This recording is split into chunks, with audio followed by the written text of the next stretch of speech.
A rich afternoon of goals at the City Ground on Saturday, but a costly one for the Gedling Inn pub, which ended up giving away nearly 300 pints at a cost of up to 1,500 quid, having promised punters one free pint for every Forest goal. Joining us now is the landlady of the Gedling Inn, Beccy Webster. Morning, Becky. Good morning, Becky. Morning, thanks for having me on. No, thanks for coming on, Becky. I'm going to guess right now, in a profession where there will be a lot of popular landladies, I'll bet you're up there top of the list. Yeah, I hope so. I think I am. No doubt about it. Where did the idea come from? So we'd only recently managed to get the Nottingham Forest games on, so I wanted to get it out there to customers to make sure they could come and support the team within the pub. So I thought, well, we need to do a crazy offer to get it noticed, and it's worked. It has. And I'll tell you what, you couldn't have imagined when you made the offer that it would be 7-0, but it's really paid off big time, hasn't it? I know it's cost you a few quid, but how much would this publicity have cost? Yeah, it's been incredible. So we've spent all morning this morning with Good Morning Britain.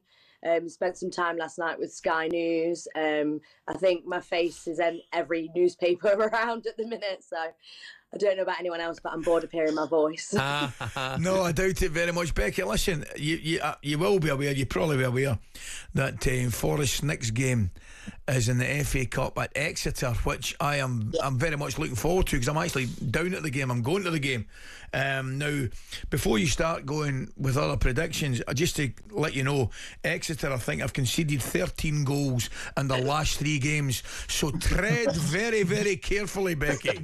So I've been given lots of coaching since I came up with the offer from my brothers and from my partner, never ever to make any football bets without asking first. So no free pints this weekend, is that right? Well, we are thinking about doing something, but maybe not dramatic. I think we need to ride the wave, but maybe not bankrupt ourselves. Yeah, well, the issue is we've heard that Alan Brazil and Ray Parlour are heading your way.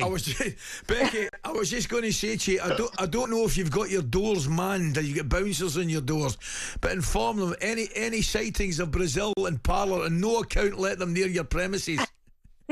Okay, I'll keep my eye out. Is it true, Becky? Because I've been told here that your husband didn't know anything about this. Is that right?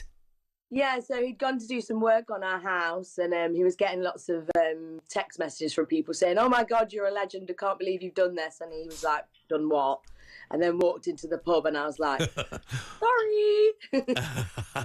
Now, the obvious question to follow on, Becky, would be, I'm guessing that your pub is it mainly or totally Forest fans? Are you expecting an influx from county fans now that you're making these offers?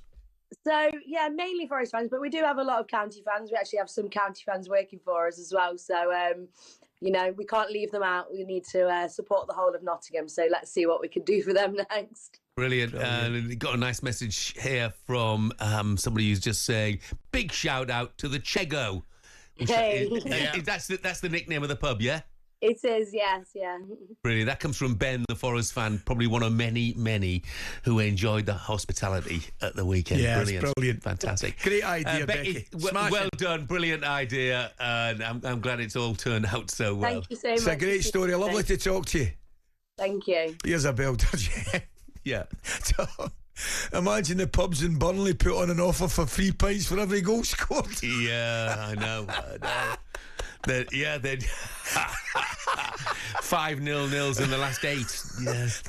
They'd be running a bit thirsty. Yeah, the Arsenal striker stories are an interesting transfer window. Got a couple of different views here. Aaron says, why do Arsenal need a striker? Second most goals scored in the Premier League, and only Liverpool ahead, who've scored 7 more. Salah, top goal scorer, and he's a winger.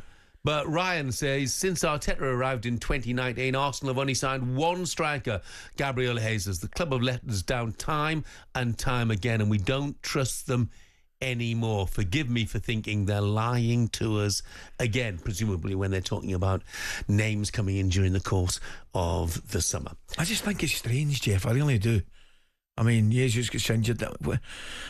I just think they're crying out for it. I know, I take the point that they're still scoring goals, I get it, but I think the key word in that whole message that came in there was second. You know, if you want to be first, I mean, Liverpool have clearly got more goal scorers in their team, and that's one of the reasons. I just think they're crying out for a centre forward. Yeah, I guess it's availability again, isn't it? You're not going to get anybody for peanuts, and in this day and age, PSR is always relevant. Yeah, you spend the money now. You haven't got it to spend during the summer. It's a difficult situation for them. Do you know, I often wonder what Arteta really thinks. Do you know what I mean? Is he sitting there quite happy, or does he think, I could do a centre forward, I could do a proper number I can 9? tell you what he thinks. I can tell you exactly what he thinks. He's thinking, I wish I had Alexander Isak at centre forward. Yeah.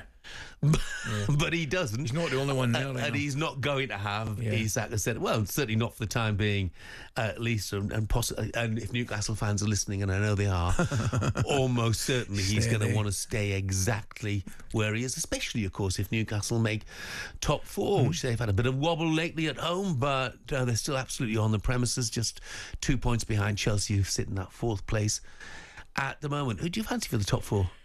If I was to nail you to that chair now and say top 4, who's it going to be? I'll stick with what I said a few weeks ago, and I went with Liverpool, Arsenal, City and Chelsea. Not Nottingham Forest. I hope I'm wrong. I genuinely hope I'm wrong. I actually, I'm not a Forest supporter by any stretch of imagination, but I actually want Forest to finish in the top 4. I'd love to see Forest in the Champions League next year. And I hope, I was really concerned about Forest, how they would react to that defeat at Bournemouth, and they, beyond my wildest dreams and everybody's wildest dreams, they bounced back with a fantastic result. So the indications are that they're there to stay. However, I'm not so sure. 4 points clear of Chelsea, 6 ahead of Man City in 5th place. That European door is open. Better believe pretty wide. Pretty wide. talkSPORT Breakfast, waking you up Monday to Friday morning from 6 a.m. on AM, on DAB, via the talkSPORT app and on your smart speaker. talkSPORT.